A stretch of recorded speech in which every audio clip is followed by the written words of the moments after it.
We turn over them to the NICA.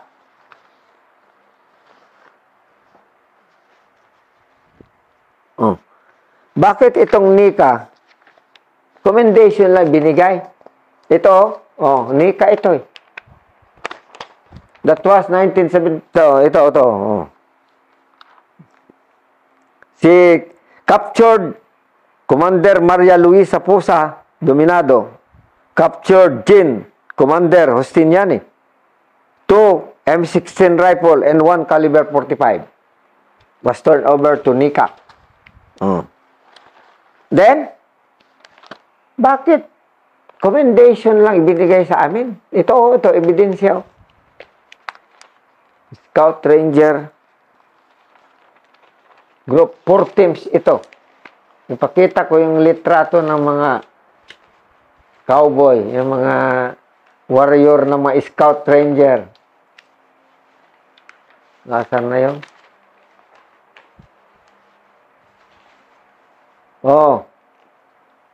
Sa Kalinog yan, no? Ito yung mga bumanat sa mga commander. Team ng Scout Ranger. Ilan teams to? 4 teams to. 4 teams to eh. Marami kami nakuha. Binigyan lang kami ng commendation. Ang klase ito. Kung ngayon yan, siguro, Gold Cross yan. Ito yung mga team namin. May mga ebidensya ako eh.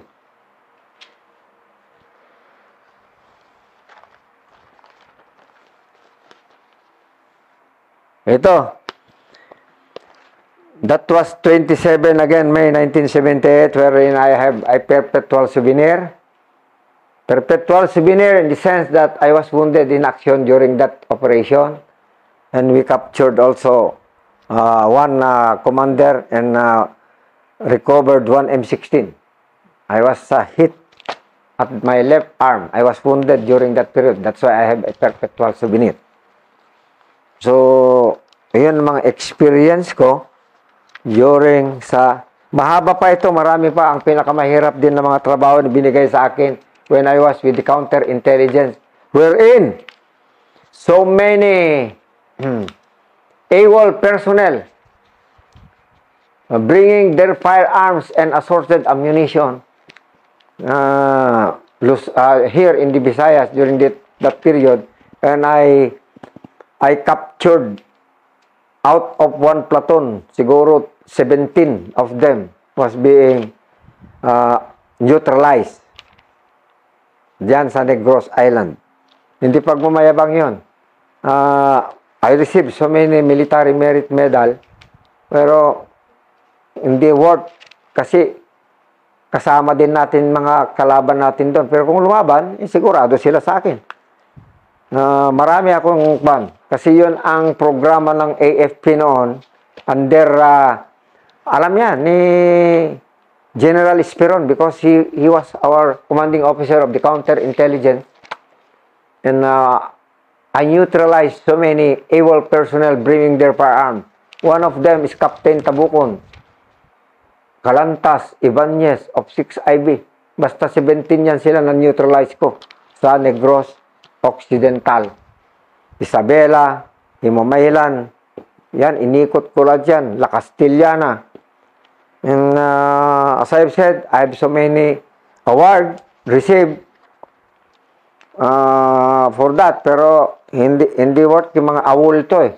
Bring their firearms. Nagpan naman. And the division commander during that period is General Lapos. Now, per firearms, once naka-neutralize ka ng AWOL personnel during that period, mga 90s, 94 yan eh. 92, 93, 94, 95, na I was the team leader of Negros Island noon. Meron kang 3,000 per firearms. I-turn over mo yan sa 3rd Infantry Division, bibigyan ka ng 3,000 ni General Lapos. So I recovered 17 firearms. So, ang ginawa ko noon sa opisina namin, pina-improve ko yung opisina at bumili ng mga TV gamit ng mga tao ko. Nasayan ako ng counterintelligence during that period. So many evil personnel was being neutralized. Yun din ang mga accomplice ko sa akin sa serbisyo. Well, trabaho din natin yan. Buti na lang at walang pumapalag noon ng mga evil dahil ang order sa akin, pag lumaban, banatan mo, buti lang, nagsusurrender din nila sila.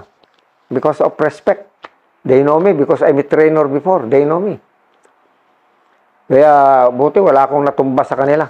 They turned over their firearms and was turned over to G2 3ID ang mga firearms.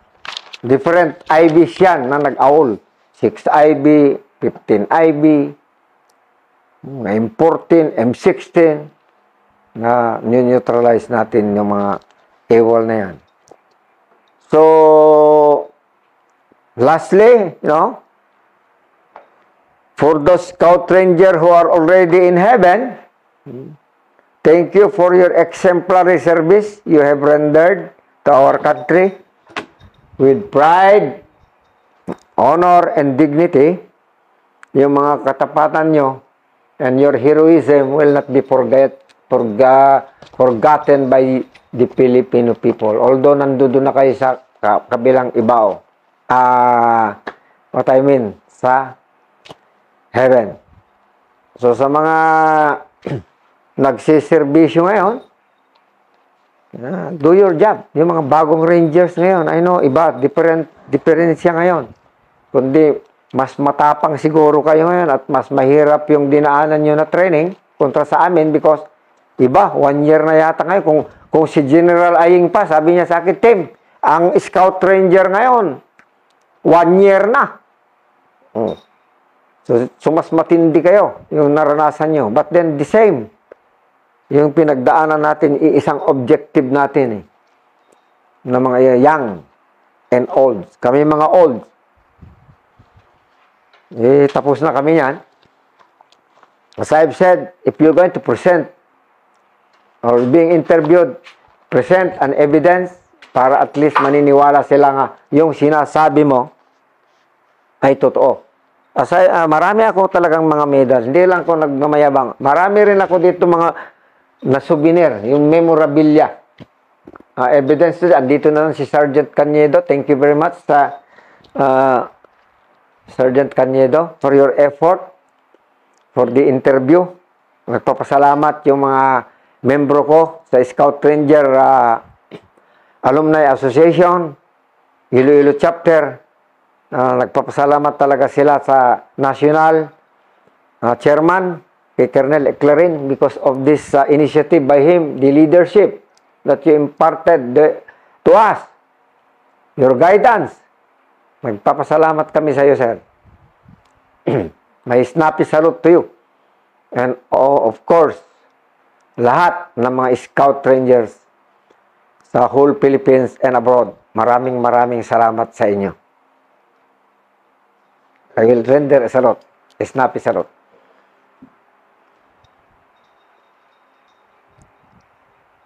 May snappy salute.